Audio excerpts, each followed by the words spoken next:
Hi guys! It's time to share my best seller. So today, i-share ko sa inyo guys ang aking best seller dito sa mga bago kong paninda at kung kumusta ang mga bintahan ng bawat isa sa kanila. Yung bawat items na binili ko, yung mga bago. So i-share ko sa inyo guys kung nabenta sila, kung ilan na yung nabawas sa kanila. So isa-isahin natin yun guys. Ayan, so start natin dito siguro sa area na to. Ayan, start natin dito. Okay, guys, dito, ayan, itong aking mga toys na nabili ko dun sa may Fundidor Street. Unahin natin dito guys sa taas. Kung kumusta nga ba ang mga ito, ang mga bentahan nito. Kung nagbenta ba ako, meron mas lang hindi napansin. So, try natin. Okay.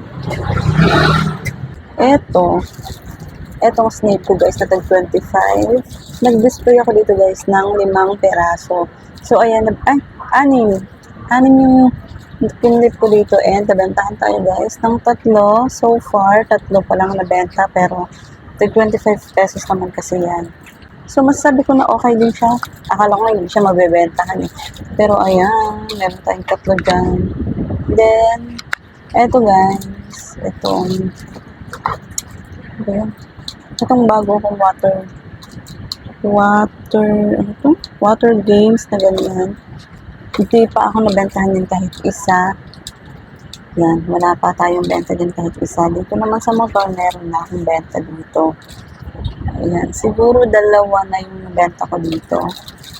Ayan, so tsaga-tsaga lang talaga guys. Kasi, ang mga presyon natin yan ay hindi yung mga tigil 5 piso, 10 piso.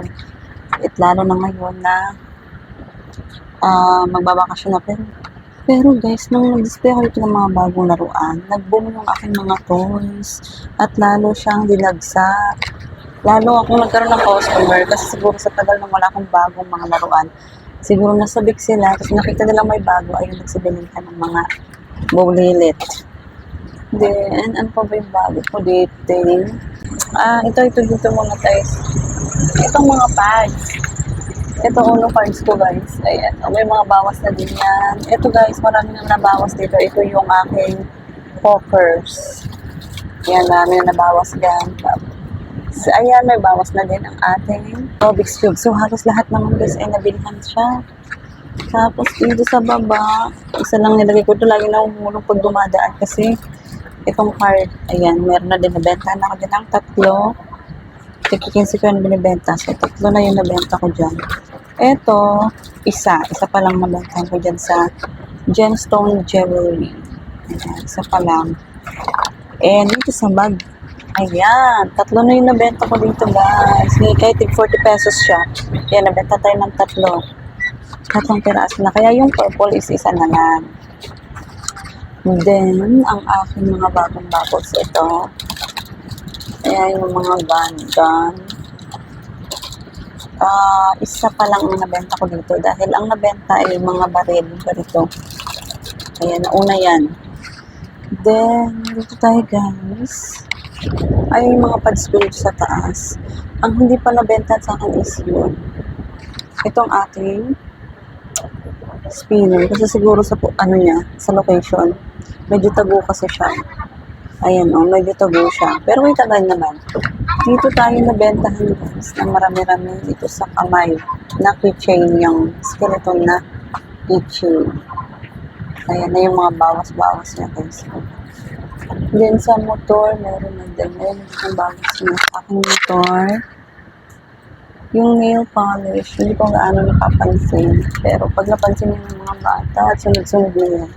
Ito bracelet guys, nabenta na tayo sa bracelet. Ayan.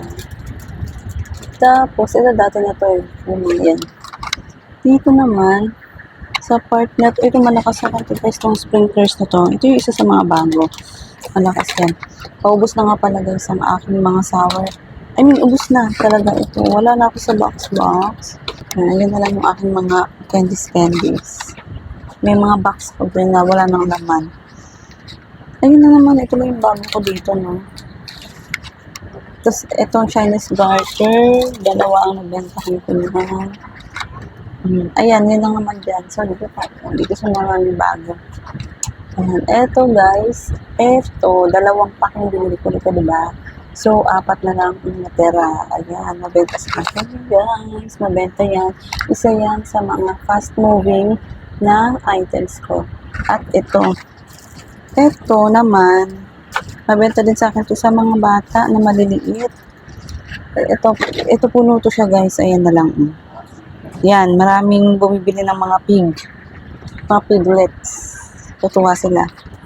Yan, mga maliliit na bata ang bumibili nito guys. Kaya mabenta din siya.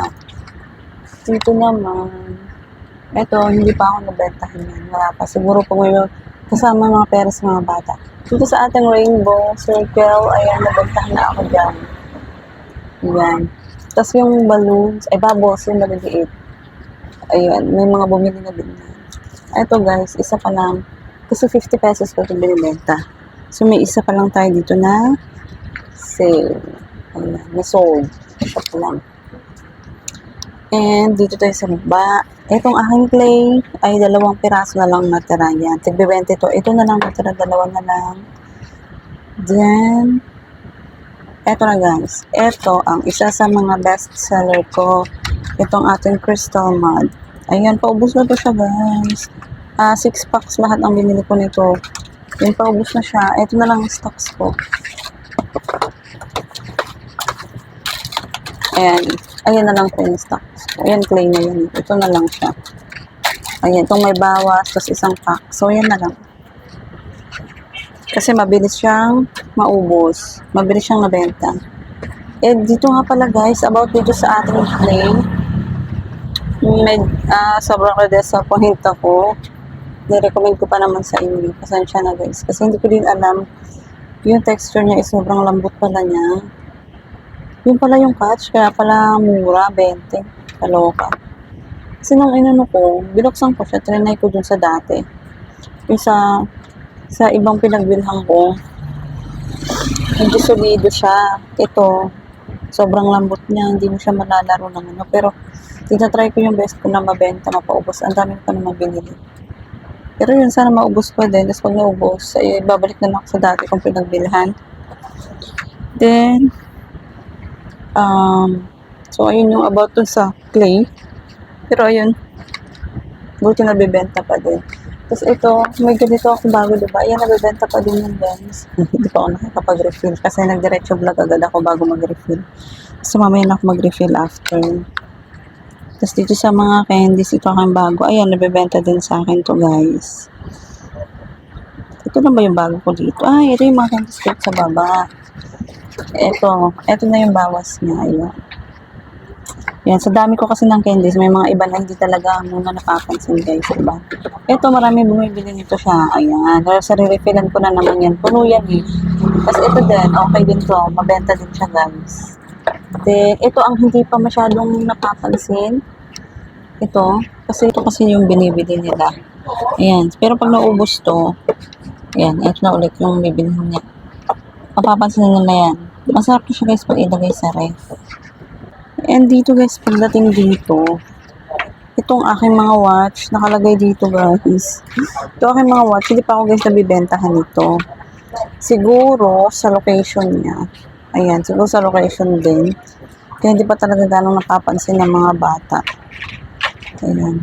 Pero may plan ako na maglagay ako ng ilan sa ibang area na mas malapit, mas kita siya. Ayan. And then guys, ito na tayo sa aking best seller. Pinakamabentang item ko guys is ito. Ayan, nabanggit ko na yan dati.